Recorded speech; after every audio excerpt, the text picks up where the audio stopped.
Be thankful for what you have, and you'll end up having more. If you concentrate on what you don't have, you will never have enough.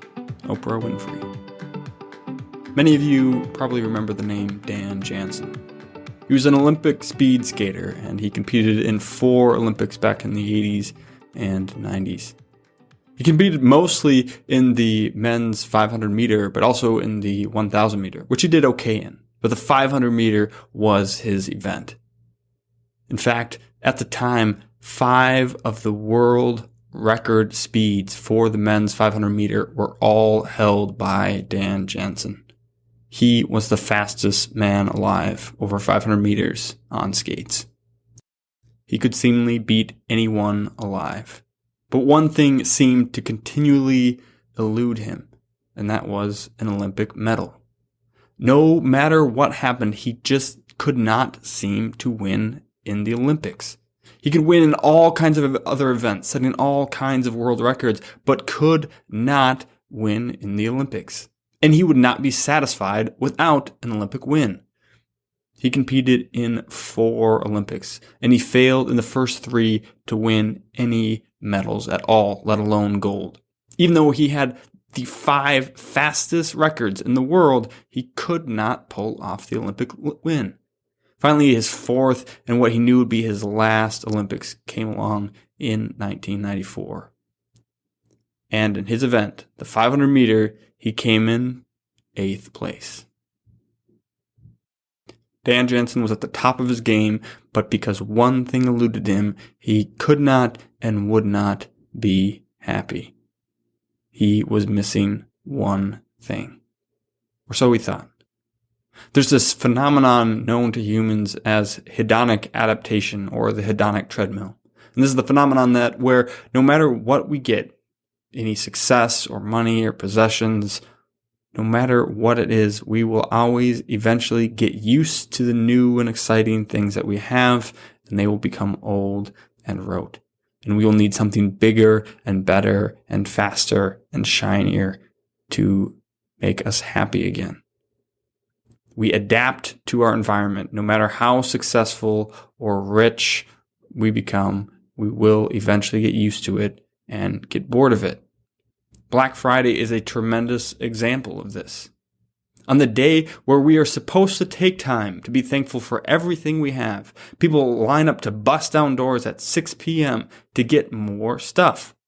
It used to be the next day, right? And the joke was, hey, we're going to be thankful for everything we have on one day, and then the next day we're going to run out and trample people to get more.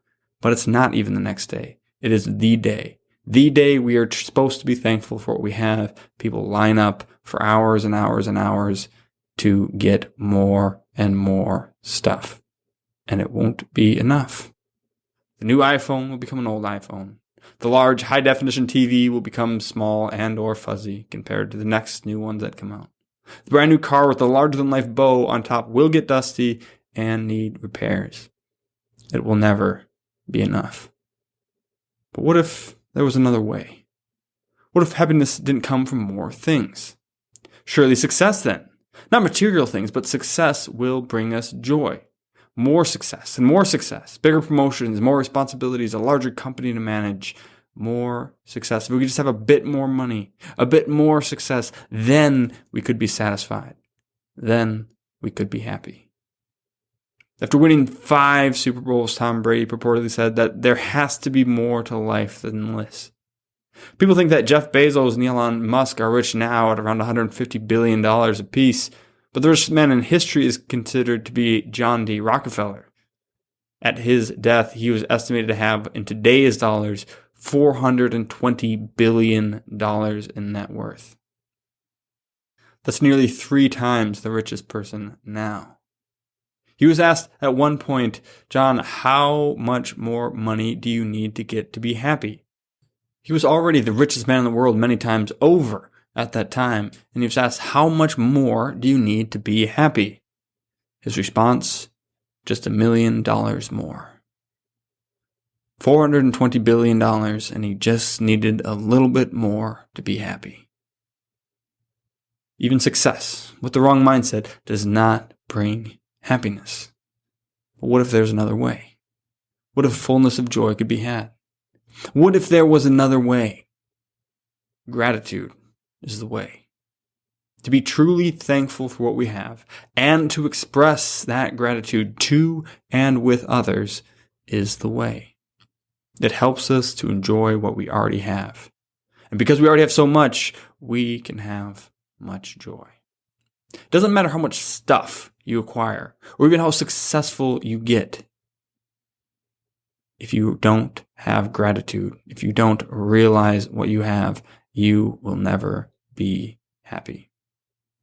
Will you actually take this time this year to truly take stock of what you have and be thankful for it?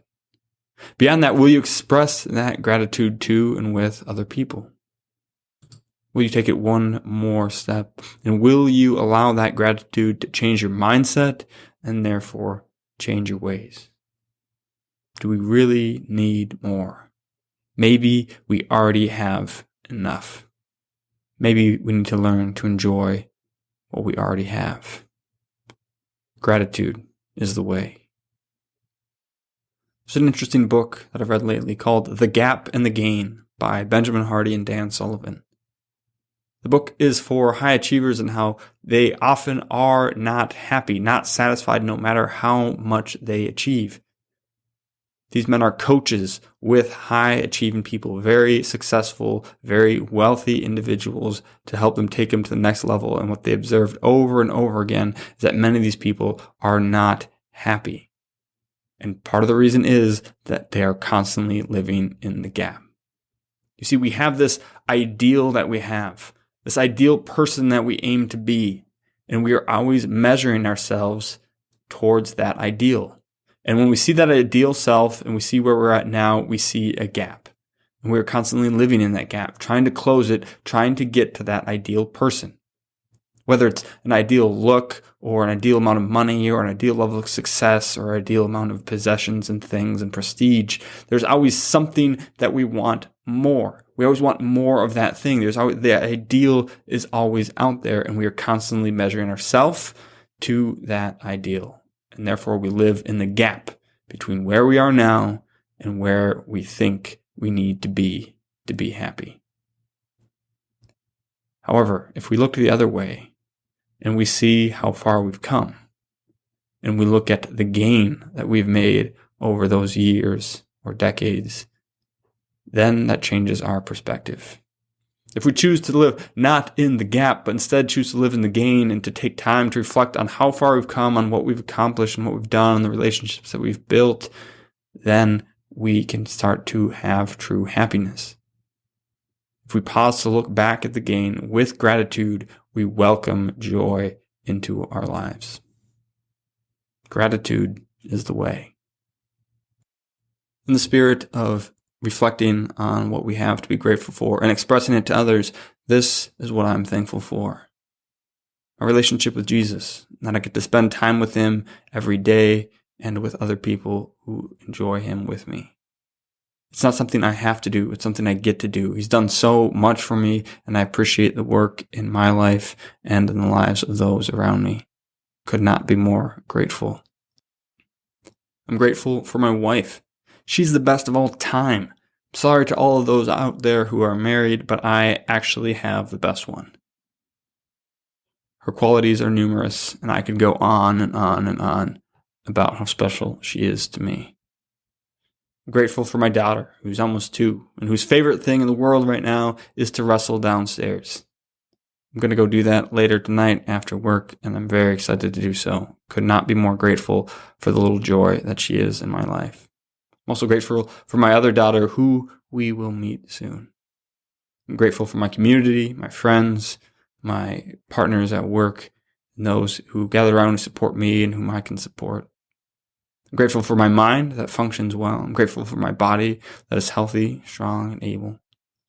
And I'm grateful for my work, which is meaningful and changes lives and generations. Yes, I put a lot of effort into every one of those. A lot of effort and time and attention.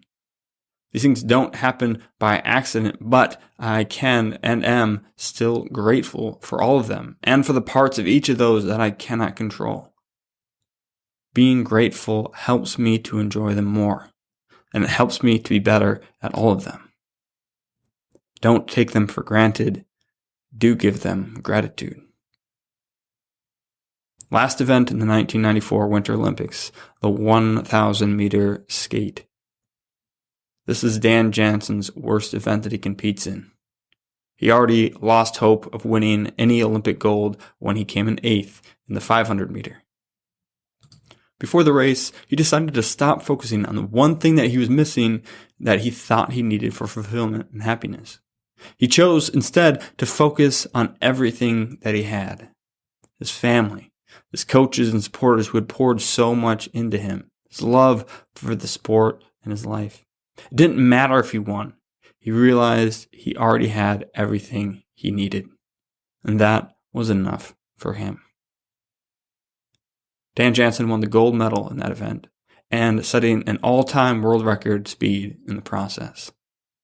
It is only when you take time to reflect on everything you have and express gratitude for them that you will be happy. And maybe, just maybe, you'll be granted even more to be grateful for. Gratitude is the way.